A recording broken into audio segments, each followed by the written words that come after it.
Alejo, de la Facultad de Agronomía, se reunió el Tribunal Calificador, presidido por el Magíster John Omar Delgado Ceballos, director de posgrado, e integrado por los siguientes tribunales: Dr. Joe Elber, Dr. Estefan Rist, Dr. Nelson Tapia Ponce y el Dr. Freddy Delgado Bilboa, a objeto de revisar y calificar la presentación de tesis de doctorado en diálogo de saberes, agroecología y nuevos paradigmas de las ciencias y del desarrollo, presentado por el magíster Andrés Gilberto González Valdivia, con el trabajo titulado Procesos de biopiratería de la diversidad biológica y cultural, del extractivismo a la recuperación de la memoria biocultural como patrimonio, bajo la tutoría del doctor Freddy Delgado Bilboa, de acuerdo al señalamiento de fecha y hora conforme establece el reglamento.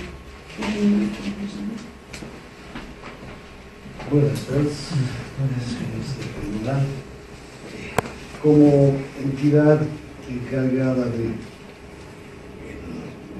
los trabajos postgraduales, a nosotros representa un otro enfoque. En este caso representa el postulante, y creemos que los aportes que está realizando, y especialmente en este tipo de trabajos, nos permite como país, como Estado, posicionarnos, ¿no? Recuperar lo que es nuestro siempre va a ser motivo de controversia en diferentes ámbitos, y en lo académico es muy importante este trabajo. Entonces, con esos antecedentes voy a ceder la palabra al postulante. Si es que algún miembro del tribunal quiere manifestar algo, adelante. Informarle que tiene 45 minutos para la defensa, y posteriormente pasaremos a las rondas de preguntas, ¿no?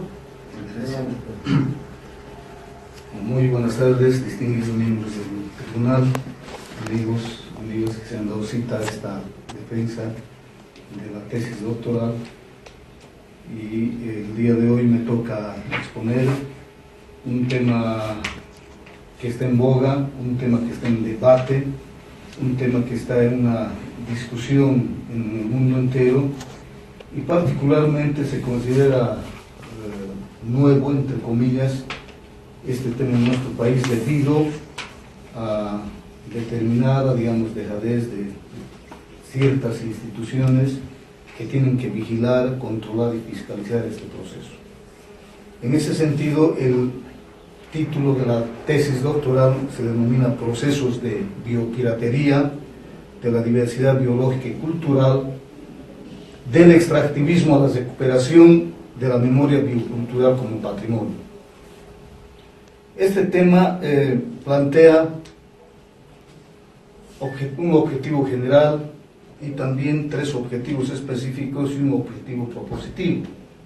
Dentro del objetivo general, o el problema, los procesos de biopiratería que se han dado en nuestro país a lo largo de la historia, pero básicamente la tesis abarca la gestión 1994 y el año 2000, donde hubo dos procesos de biopiratería importantísimos que tuvo un efecto jurídico, social, académico, económico e inclusive ético y moral, que afectó obviamente no solamente a nuestra sociedad boliviana, sino a esos grupos que estaban interesados en proteger y conservar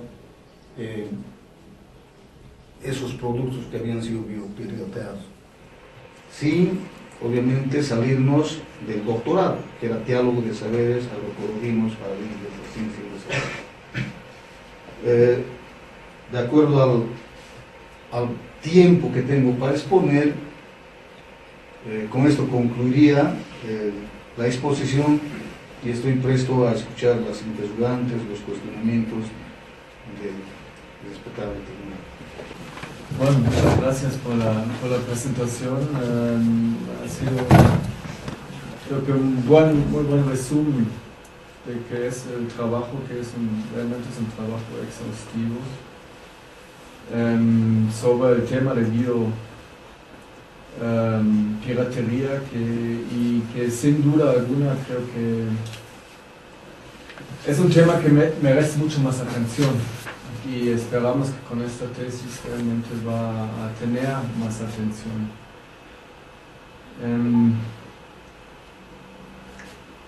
Lo que me gustaría tal vez saber, bueno, hay algunas propuestas cómo se puede avanzar, por dónde, pero vemos muchos obstáculos, porque la Organización Mundial de Comercio tampoco es precisamente un órgano democrático o de un debate abierto, de un oído abierto para escuchar las voces de los pueblos indígenas. Y por el otro lado tenemos esta fracción, una fracción por lo menos, una fracción muy fuerte desarrollista en el país. Entonces, ¿por dónde podemos entrar? ¿Por dónde deberíamos atacar para realmente darle voz y proteger mejor la diversidad biológica de este país? Ya.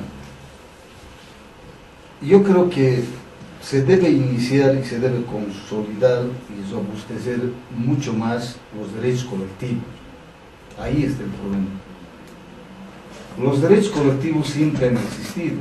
Es más, hay una ley que la OI, obviamente a través de la OI, se promulgó esa ley el año 1989. Los derechos colectivos dan la posibilidad de proteger y conservar efectivamente esto. Pero la Organización Mundial del Comercio tampoco se conoce, o sea, no quiere reconocer en realidad, porque a la Organización Mundial del Comercio lo que le interesa es lo económico. Entonces, el discurso de los derechos colectivos de las comunidades indígenas, originarias, campesinas, digo así en eso porque nuestra Constitución lo señala en el artículo 30, 31, 32 hacia adelante, en los primeros artículos, queda debilitado justamente por eso, porque las transnacionales tienen fuerte influencia y los países capitalistas tienen fuerte influencia en la Organización Mundial del Comercio. Entonces, es una lucha, entre comillas, entre David y Goliat, de acuerdo a la historia bíblica. Pero, particularmente América del Sur, tomando en cuenta Colombia, Ecuador, Perú y Bolivia, han tenido cierto éxito justamente en esta lucha titánica. Y muchos de estos recursos que fueron ya patentados, no solo en nuestro país, han sido recuperados con esta lucha desigual. Entonces, desde mi punto de vista, los derechos colectivos se deben potenciar. ¿Y eso se debe hacer a través de qué? Generar una conciencia social. ¿Dónde? En las comunidades y en los pueblos indígenas originarios. Y esto podemos aprovechar como la Constitución. Hay 11 municipios que se han vuelto en entidades autónomas indígenas originarias campesinas. Es decir, se van a manejar por sus normas, por sus estatutos, costumbres que regulan estos pueblos. Entonces, la ley occidental, si queremos entre comillas, no tiene ya mucha fuerza en esas comunidades autónomas. Y definitivamente, solo así se podría combatir. ¿En cuántos años? Es un proceso muy largo. Lo que sí aquí los estados tienen que jugar un rol muy importante, consolidando y respaldando y reforzando además esto de los derechos colectivos. Caso contrario, obviamente no va a pasar absolutamente nada. Y las comunidades indígenas originarias campesinas hoy en día se están aferrando a eso, a esos derechos colectivos que sí nos da prioridad. Pero hay una ley que sacó la Organización Mundial del Comercio,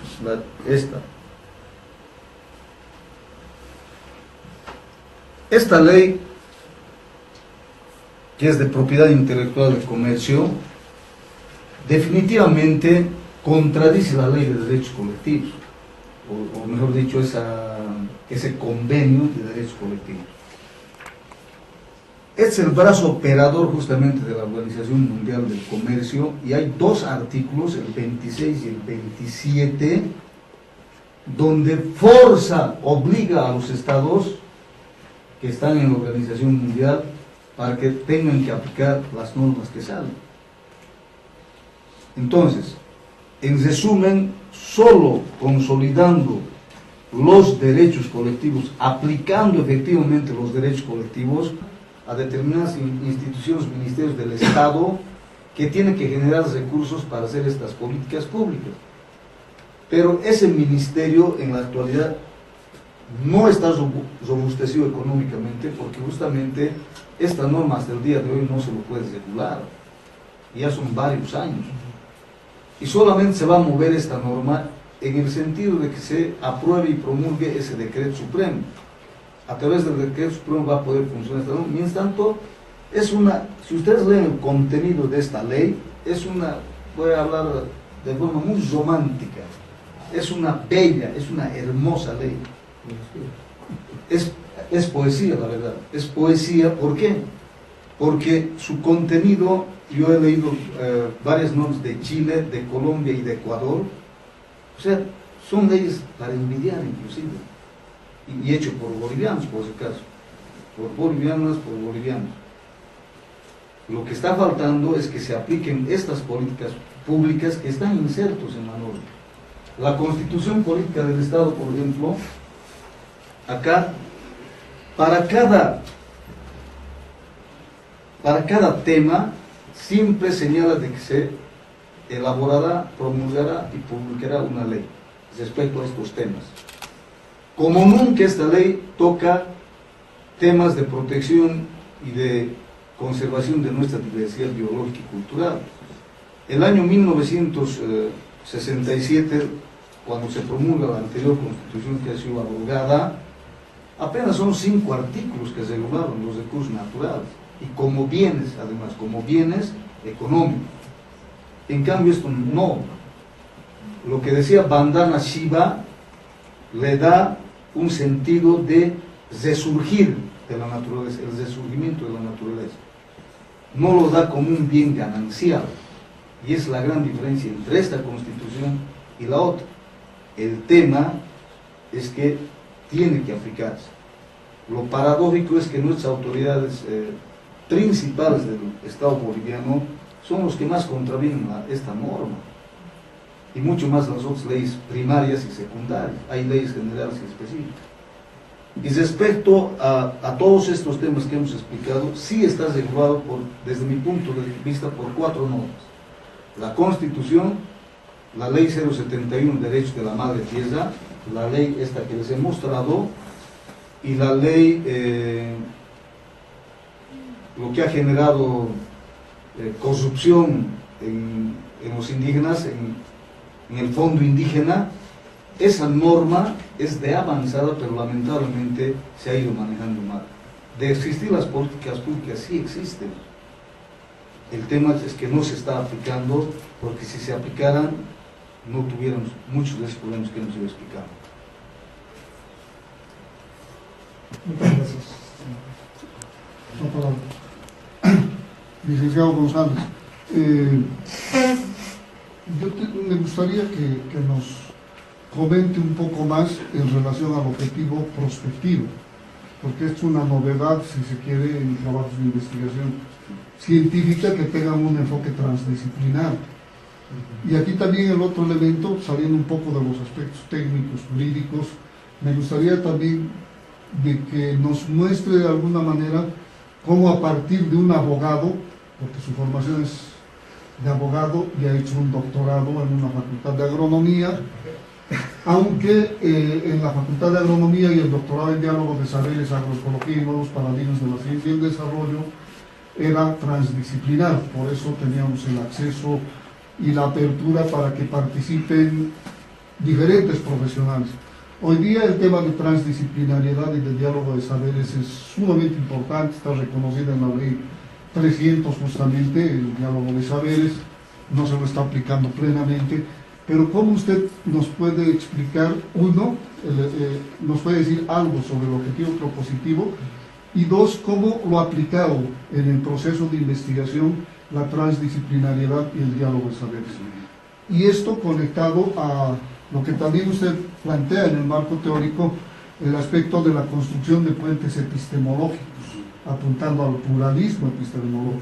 Quiero recordarle solamente que el doctorado ha estado con un énfasis muy fuerte en la reflexión epistemológica, fundamentalmente, y ese es el aporte, si se quiere, de este doctorado en su conjunto y de la propuesta al conocimiento científico en general. Bien, gracias, doctor.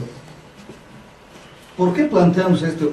Primeramente, ¿por qué planteamos este objetivo propositivo? Demostrar la pertinencia del concepto de diversidad biocultural en la perspectiva de incorporarlo en los contenidos de las políticas públicas y normas jurídicas. ¿Por qué planteamos esto? Hemos dicho de que no pueden ir suelto tanto la diversidad biológica como la diversidad cultural. Lo uno es lo tangible y lo otro es lo intangible. No pueden estar sueltos. ¿Por qué? Porque la plantita de quinoa o el conocimiento que yo tengo sobre esa plantita no pueden estar divididos. No se puede estudiar por un lado lo tangible y por otro lado, porque son la misma cosa. Es lo mismo. Entonces, nuestros legisladores han tenido el error de dividir y de separar estas dos diversidades. Y justamente el vacío legal, y por qué hay biopiratería, es por esa debilidad, por esa separación que se tiene. Entonces nosotros planteamos justamente esta diversidad biocultural para que se maneje con un solo discurso en todas las normas, no de manera aislada, como se ha ido haciendo. Es decir, se debe homogeneizar hasta el discurso, y eso es lo que hemos planteado en la tesis. Entonces, si nosotros manejamos a través de políticas públicas y normas jurídicas esta diversidad biocultural, comenzando de las comunidades indígenas, de esas 11 comunidades autónomas que tenemos ahora, ya no serían ahora 339 municipios, ¿no? Serían 327, 11 ya no son municipios, son gobiernos autónomos, indígenas, campesinos. Esos 327 municipios tienen la capacidad de generar leyes, normas, ordenanzas municipales, decretos municipales. Se debe uniformar este discurso. ¿Para qué? Justamente para que no haya ese vacío jurídico, ese vacío legal que permite que se den procesos de biopiratería. A nivel departamental, lo propio. Los gobiernos autónomos departamentales, los 9, tienen la atribución, facultad y potestad de promulgar normas departamentales. Se debe manejar el mismo discurso. Y obviamente a nivel nacional, que ya se toca en la ley de la madre tierra, sí debería igual uniformizarse esta diversidad biocultural. ¿Por qué? Porque se va a proteger de forma más integral a ese recurso. Ese es el objetivo propositivo. No se va a ir manejando de forma suelta. Ahora, respecto a por qué yo como abogado estoy en un doctorado donde se ha manejado muchos temas, digamos, que no están relacionados, aparentemente no están relacionados con mi perfil profesional. No es cierto, porque en ese doctorado hemos utilizado enfoques muy interesantes, por ejemplo, la transdisciplinariedad, que está siendo muy aplicada ahora, que va más allá de la disciplinariedad y multidisciplinariedad, está mucho más allá. Y justamente el doctor Delgado con el doctor Ziz escriben bastante sobre la transdisciplinaridad, y en la tesis se los utiliza como fuentes. ¿Por qué? Porque la transdisciplinaridad permite de que cualquier profesional, cualquiera de ustedes, agrónomo, sociólogo, comunicador, politólogo, etc., puede hacer un estudio transdisciplinar, y en el doctorado lo hemos hecho de esa manera. Hemos planteado un enfoque holístico también en la tesis. ¿Por qué? Porque un estudio se debe hacer tomándolo como un todo, no de forma parcelada. Es decir, lo holístico no es la suma de partes a nivel metodológico. Lo holístico se debe manejar como un todo integral, hacer un estudio total, no es una sumita, sino cada parte tiene su función, tiene su importancia, y el resultado va a depender de la relación que tienen esas partes en la influencia del todo. Entonces, esta transdisciplinaridad ha tenido sus efectos, y obviamente no solamente se está llevando en el posgrado, sino se está llevando también al pregrado. El que les habla, docente de nuestra universidad, todo lo que he aprendido en el doctorado obviamente estoy llevándolo a la práctica. Y además mi formación de las otras licenciaturas que tengo ha hecho de que me integre y aplique correctamente la transdisciplinaridad. Por eso no he tenido ningún problema, bueno, algunos percances sí, en la elaboración de la ley. Y otra cosa, también he trabajado bastante en estos temas, en temas ambientales y agrarios. Hice algunos cursos sobre esto, por eso no me ha causado mucha novedad, mejor dicho, para elaborar esto. Además, que cuando se lanzó la convocatoria para este doctorado, justamente había requisitos básicos para ser parte del doctorado. Teníamos que tener un perfil, así seas abogado o sociólogo, un perfil que tenga mucha relación con los temas que hemos manejado: diálogo de saberes, agroecologismos, paradigmas de la ciencia y el desarrollo.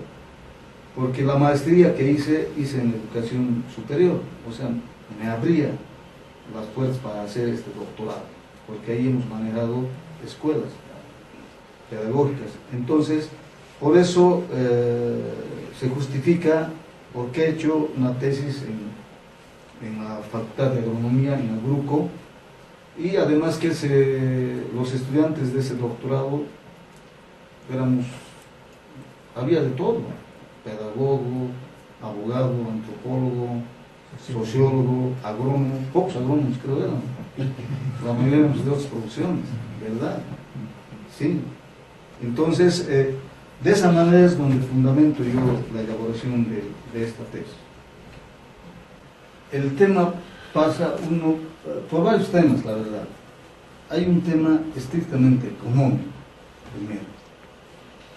Lo económico ha afectado a todas estas comunidades, porque gracias a ese acto de biopiratería por ciertas personas o instituciones, es que esa comunidad ha perdido económicamente. Porque esta comunidad, en muchos de los casos, ha tenido que ir a comprar las mismas semillas al biopirata, al que ha biopirateado, a través de una autorización especial, porque ya estaba patentizada. El otro tema es un tema ético-moral. Va a afectar a la comunidad porque no tanto a la comunidad, sino lo ético y moral pasa por el biopirata, el que ha biopirateado ese recurso que viene de la tierra. Entonces, la comunidad pierde en ese sentido, porque ya no se siente propietario de algo que sí le correspondía en derecho, y además se sentía dueño de eso que sembró, cosechó siempre, además, a lo largo de los siglos. La comunidad pierde también socialmente. ¿Por qué?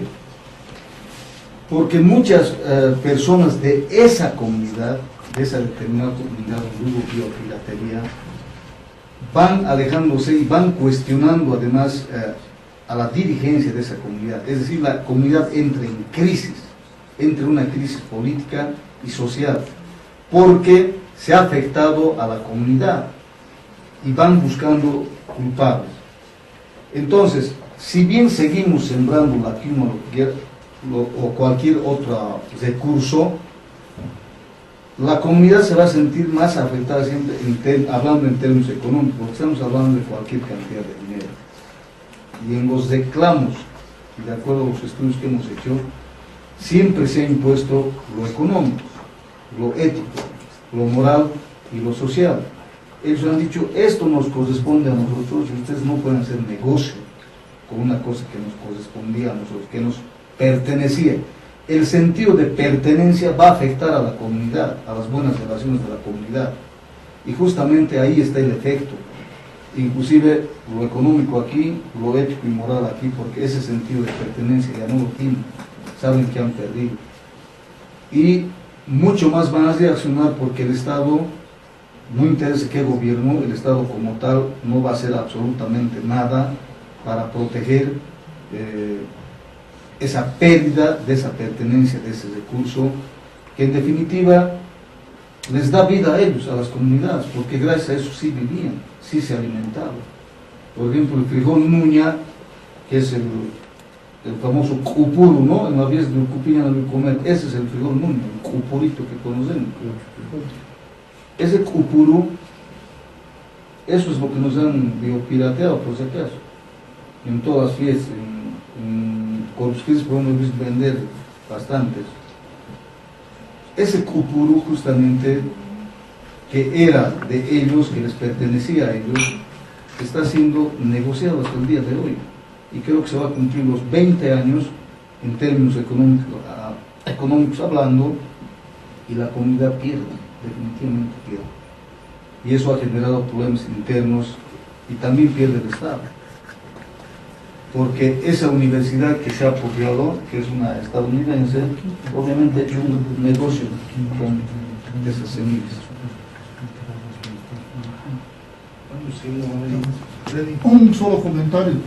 A mí me parece esta última pregunta importante en el sentido de que, en vistas, ya no dentro del marco del doctorado, porque el tiempo tiene un límite, pero lo que es claramente demostrable en este momento es lo que ha pasado con la quinoa en los últimos 5 años. En este momento ha tenido un boom en precios la quinoa y hoy día tiene una bajada abismal. Y eso, entre otras cosas, se debe justamente a la biopiratería que se ha hecho y a la producción de quinoa en Estados Unidos, la India y China. O sea, cosas que los precios han hecho que bajen y los productores campesinos en Bolivia bajen también sus precios. El Perú también tiene una incidencia muy fuerte en biopiratería y robo de semillas, que incluso han vendido semillas quinoa boliviana como si fuese peruana, y ahora ellos están produciendo más quinoa, especialmente me estoy refiriendo a la quinoa real, ¿no? Así es, el resultado, por ejemplo, lo que decía el doctor Delgado, es así, hay una pérdida económica. Éramos el primer país exportador hasta el año pasado. Perú ya nos ha subido y nosotros hemos bajado, y los precios están bajos, sinceramente. Y eso es resultado de la biopiratería, se pierde. Luego de la exposición y ronda de preguntas, el tribunal realizó la siguiente calificación: presentación y valoración del documento sobre 70 puntos, 66 puntos; exposición y defensa del trabajo sobre 30 puntos, 27 puntos. Tiene una nota final promedio de 93, con lo que concluye el acto a horas 16:45, y para constancia firman al pie del presente.